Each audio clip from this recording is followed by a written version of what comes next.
আসসালামু আলাইকুম। আমি যদি আপনাকে বলি যে বিএনপি এত বেশি উগ্র হয়ে যাচ্ছে দিন, দিন অ্যাবাউট ইলেকশন, তারা এত বেশি ইলেকশন কেন চাচ্ছে? বর্তমান ইউনূস সরকারকে বাপ করে ইলেকশন দিয়ে যেতে হবে, এই লেভেলের তারা স্টেটমেন্ট দিচ্ছে। এতে করে বিএনপির যে ইমেজ, তাদের যে দলীয় একটা ইমেজ আছে, এটা সাধারণ জনগণের মধ্যে একটা বিরূপ প্রতিক্রিয়া সৃষ্টি হচ্ছে। বিএনপির আসলে সুনামটা আস্তে, আস্তে নষ্ট হচ্ছে। এই সবকিছু জেনে বুঝেও তারা অ্যাকচুয়ালি ইলেকশনটা কেন এত বেশি চাচ্ছে এবং এটা একটা ট্যাগলাইন হয়ে গেছে। এই প্রশ্নটা আমি যদি আপনাকে করি যে এত বেশি তারা ইলেকশন কেন চাচ্ছে, আপনার অ্যান্সার কি হবে? অ্যাজ ইউজুয়াল আমি জানি আপনার মনের মধ্যে কি কাজ করছে, সেটা হচ্ছে বিএনপি এত বছর ধরে তারা ক্ষমতায় ছিল না, তাদের পকেট শূন্য, তাদের আসলে ব্যাংক ট্যাঙ্ক সব কিছু শূন্য হয়ে গেছে। এই জন্য তারা আসলে চাচ্ছে ক্ষমতায় আসতে, দ্রুত তাদের এই ক্ষতিগুলো পুষাই নিতে। না, ব্যাপারটা এরকম না। আপনি যদি এরকম চিন্তা করেন তাহলে অ্যাকচুয়ালি আপনি পলিটিক্স বুঝেন না, আসলে আপনি বুঝেন না। এবং আমিও যে পলিটিক্স বুঝি ব্যাপারটা এরকম না, বাট আমার অ্যানালাইটিক্সে যেটা মনে হচ্ছে অ্যাকচুয়ালি কারণ আসলে অন্য জায়গায়। কেন এত বেশি তারা অ্যাগ্রেসিভ হচ্ছে? তাহলে শুরু হয়ে যাক। আপনার মধ্যে আমার মধ্যে একটা যুদ্ধ। আপনি যেটা মনে করছেন ওইটাকে আমি ভুল প্রমাণিত করব, এবং আমার যে অ্যানালাইটিক্স সেটাকেও আপনাকে ভুল প্রমাণিত করতে হবে, সেটা কমেন্ট বক্সে আপনি জানাতে পারেন। আমি মূল জায়গায় আসি। বিএনপি মূলত এত স্ট্রংলি দুইটা রিজনের কারণে ইলেকশন চাচ্ছে। তার মধ্যে এক নম্বর রিজন হচ্ছে ডক্টর মোহাম্মদ ইউনূসের অধিক জনপ্রিয়তার ভয়। আপনি ঠিক শুনেছেন।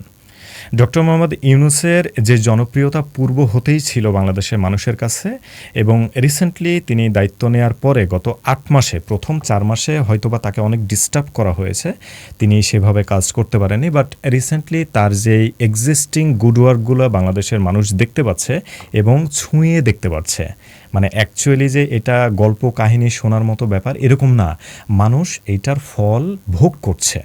তো তার যে জনপ্রিয়তা পূর্বেই ছিল এবং এখন এইটা যে আরও দ্বিগুণ আকারে লাভ দিচ্ছে, এটার যে মানে কি বলবো, স্কেলটা আরও অনেক উপরের দিকে যাচ্ছে, এইটাই সবচাইতে বড় ভয় ডক্টর মোহাম্মদ ইউনূসের জনপ্রিয়তা। এইটা যদি হয় তাহলে কিভাবে ক্ষতি হবে বিএনপির, এইটা একটু ক্যালকুলেশন করে দেখি।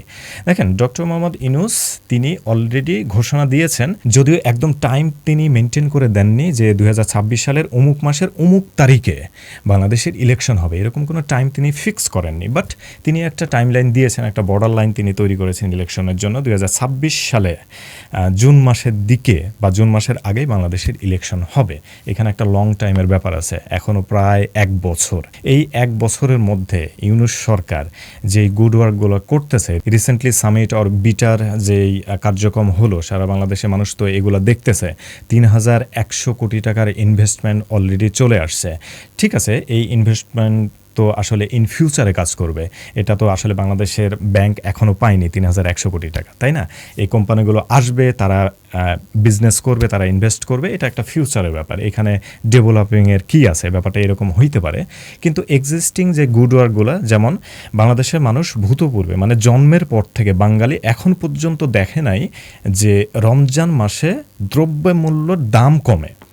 স্থিতিশীল পর্যায়ে তো একটা ব্যাপার থাকে, অনেক দ্রব্যমূল্যের দাম এইবারের রমজান মাসে কিন্তু কমছে। যেমন খেজুরের দাম কমছে, চিনির দাম বাড়তে দেয়নি, এক্সেপ্ট চাউলের দামটা আসলে কন্ট্রোল করা পসিবল হয়নি। বাট নিত্য প্রয়োজনীয় জিনিসের যে দাম, এটা কিন্তু কমায় আনছে। তো আমি যে ওই যে বললাম যে ইউনূস সরকারের যে গুড ওয়ার্ক, এইগুলো সাধারণ জনগণ ছুঁতে পারতেছে। আওয়ামী লীগ সরকারের আমলে সাধারণ মানুষ কিন্তু 120 টাকা কেজি বেগুন হাত দিয়ে কিনছে, কিন্তু সেই বেগুন এখন 30 টাকা 40 টাকা কেজি, তাও আবার রমজান মাসে। দ্যাট মিনস ইউনূস সরকারের যেই ডেভেলপিং সিস্টেমটা, এটা মানুষ উপভোগ করছে। বাংলাদেশের সাধারণ জনগণ কখনোই কল্পনা করেনি যে একটা ঈদ পার হবে কিন্তু জ্যাম থাকবে না সেখানে, এটা কল্পনারও বাইরে। কিন্তু এমন কি জাদুর কাঠি তিনি নাড়ালেন যে ঢাকা শহর থেকে জ্যাম আউট হয়ে গেল। সাধারণ মানুষ তারা বলতে বাধ্য হচ্ছে যে এই রকম ঈদ করব কখনো কল্পনা করিনি। সো এই যে এত কিছু গুড ওয়ার্কের মাধ্যম দিয়ে সাধারণ জনগণের ভেতরে যে একটা আলাদা জাগরণ তৈরি হয়ে গেছে, একটা সুন্দর দেশের স্বপ্ন তারা দেখতেছে, স্ট্রংলি দেখতেছে, এর মাধ্যমে যে ডক্টর মোহাম্মদ ইউনূসের যে জনপ্রিয়তা বাড়তেছে, এইটা হচ্ছে নাম্বার 1 রিজন। এটা হলে কি হবে, মানে জনপ্রিয়তা বাড়লে কি হবে, এটাও একটু জেনে নেন। জনপ্রিয়তা বাড়লে কি হবে, ডক্টর মোহাম্মদ ইউনূস স্যার তিনি ক্ষমতা যখন ছেড়ে দিতে চাইবেন, এমন হতে পারে সাধারণ জনগণ তাকে আটকাই দিবে। অলরেডি অনেক ডিপার্টমেন্ট, অলরেডি অনেক মানুষ এইটা নিয়ে কথা তোলা শুরু হয়ে গেছে যে রিসেন্টলি যেই নির্বাচন আসতে যাচ্ছে ওইটা আমরা মানি না। ডক্টর মোহাম্মদ ইউনূস স্যারকে 5 বছর মিনিমাম থাকতে হবে, কেউ কেউ বলতেছে 10 বছর, কেউ কেউ বলতেছে উনি যতদিন বাঁচেন ততদিন থাকতে হবে। এইটার যে ইমপ্রেশন আস্তে আস্তে যে কাজ করা শুরু করে দিয়েছে, সেটা আপনি পার্সোনাল কন্টেন্ট ক্রিয়েটর বা টেলিভিশন চ্যানেলে যে ইন্টারভিউগুলো সাধারণ জনগণের মধ্যে গিয়ে গিয়ে প্রশ্ন করা, ইলেকশন চান নাকি ডক্টর মোহাম্মদ ইউনূসকে চান, আপনি খেয়াল করে দেখবেন আমি এটার কিন্তু গড় নির্ধারণ করেছি। 50% মানুষ তারা এক বাক্যে চায় ডক্টর মোহাম্মদ ইউনূস স্যার থাকবে, এবং 5 বছর কেন 10 বছর পরিমাণে, বা তিনি যতদিন বাঁচবেন ততদিন ক্ষমতায় থাকবেন। এইটা 50% মানুষ তারা সার্টিফিকেট দিয়ে দিচ্ছে। সাধারণ জনগণ, রিক্সা চালক, দোকানদার, অন্যান্য ব্যবসায়ী, শ্রমজীবী মানুষ সবাই তারা সার্টিফিকেট দিয়ে দিচ্ছে যে ডক্টর মোহাম্মদ ইউনূসকে মানে তারা চায়। 50% মানুষ। বাকি যে 50% আছে, এই 50%-এর মধ্যে 20%, 20 ভাগ মানুষ বিএনপিকে চাচ্ছে না। তারা চাচ্ছে, আমরা বিএনপিকেও দেখেছি, আমরা আওয়ামী লীগকেও দেখেছি তাদের শাসনামল কতটা জঘন্য, আমরা এবার নতুন একটা দলকে রিকগনাইজ করতে চাই, আর সেটা হচ্ছে জামাত। 20% মানুষ অলরেডি, মানে 70% মানুষ যদি ইলেকশন হয় তবুও তারা জামাতকে রিকমেন্ড করতেছে, যদিও মানে ইলেকশন হলে তারা জামাতকে চাচ্ছে। বাকি থাকে 30%। এই 30%-এর মধ্যে 10% যারা সুশীল সমাজ আছে, যারা একটু ডিপলি চিন্তা করেন, তারা অ্যান্সার করছেন একটু ডিপ্লোম্যাটিক ওয়েতে। তারা বলতেছেন ডক্টর মোহাম্মদ ইউনূস গুড, তিনি ভালো কাজ করছেন দেশের জন্য, কিন্তু লং টাইম থাকলে দেশের ক্ষতি হইতে পারে। কারণ ইলেকশন যদি হয় তাহলে 300 সিটের এগেনস্টে আমরা নেতাকর্মী পাবো, এবং তারা বিস্তর ওয়েতে একটা দেশের কাজ করতে পারবে। কিন্তু বর্তমান সরকার বা ইউনূস সরকারের হাতে এখন সর্বোচ্চ 25 জন উপদেষ্টা আছে। তো এই 25 জন উপদেষ্টা দিয়ে তো আসলে পুরো দেশটাকে কমপ্লিটলি হ্যান্ডেল করা পসিবল না, যার কারণে আইন শৃঙ্খলা বাহিনী নাজুক অবস্থায় আছে, দেশের বিচার ব্যবস্থা নাজুক অবস্থায় আছে। হ্যাঁ, ইটস ট্রু, এটা সবাইকে মানতে হবে। যার কারণে চুরি রাহাজানি বাড়তেছে, এটা ট্রু, মানতে হবে।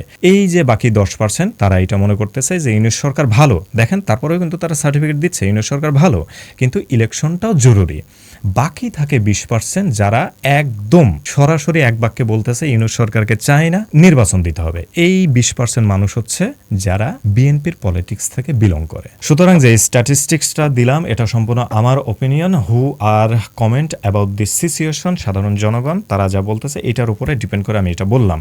সো 1 নম্বর রিজন যেটা ছিল, ডক্টর মোহাম্মদ ইউনূস স্যারের যদি জনপ্রিয়তা বাড়ে তাহলে সাধারণ জনগণই তাকে নামতে দিবে না। আরও একটা আন্দোলন হইতে পারে বিএনপি টু সাধারণ জনগণ, যারা ইলেকশন চায় তাদের একটা, এবং যারা চায় না ডক্টর মোহাম্মদ ইউনূসকে যারা ফলো করে, এই দুই পক্ষের মধ্যে একটা কিন্তু আন্দোলনের সম্ভাবনা সামনে আসতে যাচ্ছে ডক্টর মোহাম্মদ ইউনূসের জনপ্রিয়তার কারণে।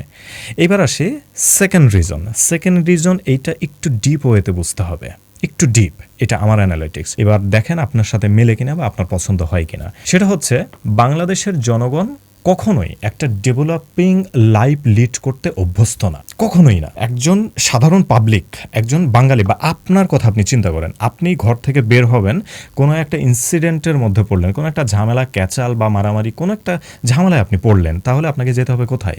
থানায়।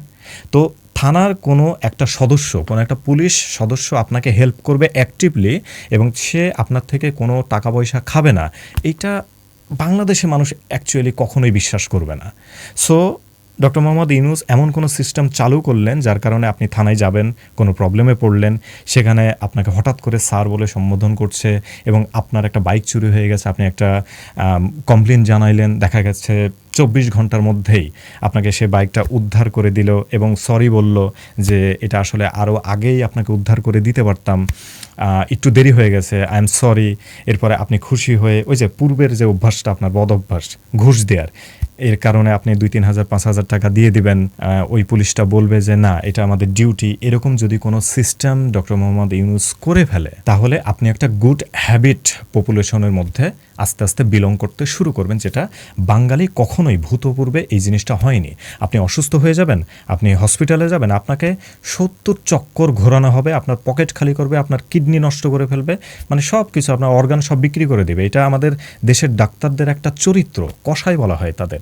এখন হঠাৎ করে আপনি দেখলেন যে ডক্টরদের যে নেচার বিহেভিয়ার এটা চেঞ্জ হয়ে গেছে, মেডিকেলের চেহারা চেঞ্জ হয়ে গেছে। তার মানে আপনি একটা গুড হ্যাবিট ফ্যাসিলিটিসের মধ্যে অলরেডি বিলং করছেন, সব কিছু একটা ভালো পরিবেশে বেড়ে ওঠার যে একটা ব্যাপার এটা আপনি অলরেডি অ্যাবজর্ব করছেন। তো এই অ্যাবজর্ব করার টাইমিংটা যদি একটু বেশি হয়, কারণ অলরেডি বাংলাদেশের মানুষ কিন্তু গুড হ্যাবিটের মধ্যে আস্তে আস্তে যাচ্ছে এবং ডে বাই ডে এটা আরও ইনক্রিজ হবে। সো ডক্টর মোহাম্মদ ইউনূস যদি মিনিমাম 5 বছর অথবা 3 বছর থাকেন এবং তিনি যদি একটা ডেভেলপিং সিস্টেম বাংলাদেশে ইনক্লুড করতে পারেন, যার কারণে আমাদের হ্যাবিট চেঞ্জ হয়ে যাচ্ছে বা আমাদের মধ্যে থেকে অটোমেটিক্যালি দুর্নীতি হারাই যাচ্ছে, সবাই আসলে এন্টারপ্রেনার হচ্ছে, বিজনেসের তারতম্য বাড়তেছে, বাংলাদেশের ইকোনমিক্যাল সিস্টেম ডেভেলপ হচ্ছে, বিশ্বের কাছে বাংলাদেশের মানুষের যে অ্যাকসেপ্টেন্স এটা আস্তে আস্তে বাড়তেছে, এইটা ঘটে গেল আগামী 3 বছরে ডক্টর মোহাম্মদ ইউনূসের আন্ডারে ঘটে গেল। কিন্তু এই যে গুড হ্যাবিটের মধ্যে আমরা সবাই বেড়ে উঠলাম এই 2-3 বছর, হঠাৎ করে যখন বিএনপি আসবে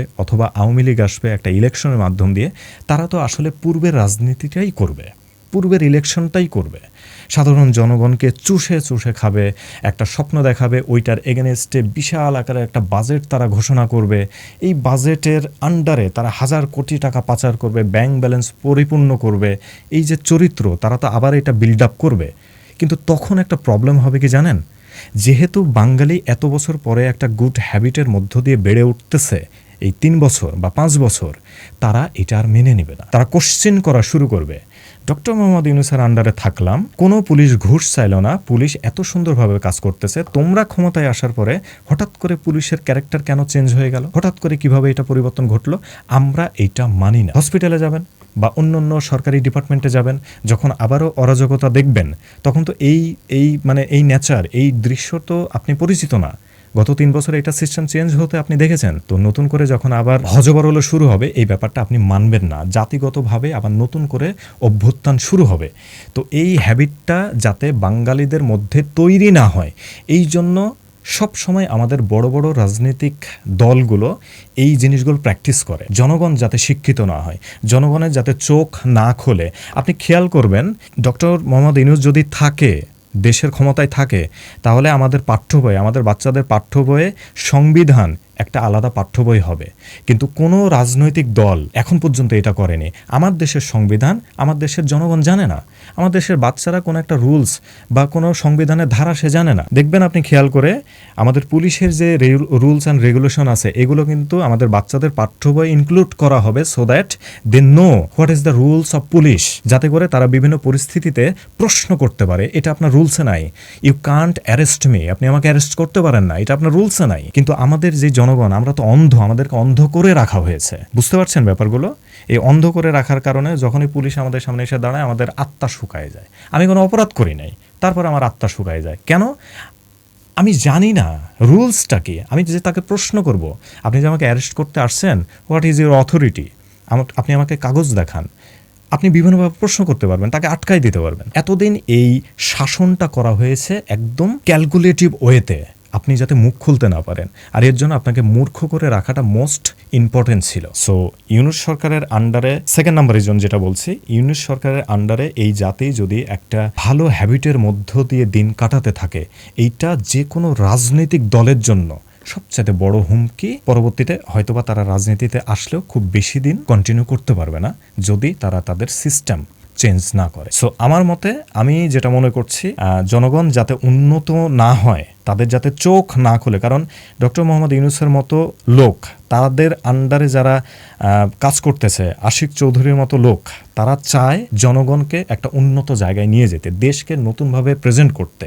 তো এটা যদি করে তাহলে পপুলারিটি হারাবে, এটা যদি হয় তাহলে জনগণের হ্যাবিট চেঞ্জ হবে, আর এই সবগুলো যদি হয়, দেশ নতুনভাবে নতুন জায়গায় যাবে, এদের পকেট ভরবে না।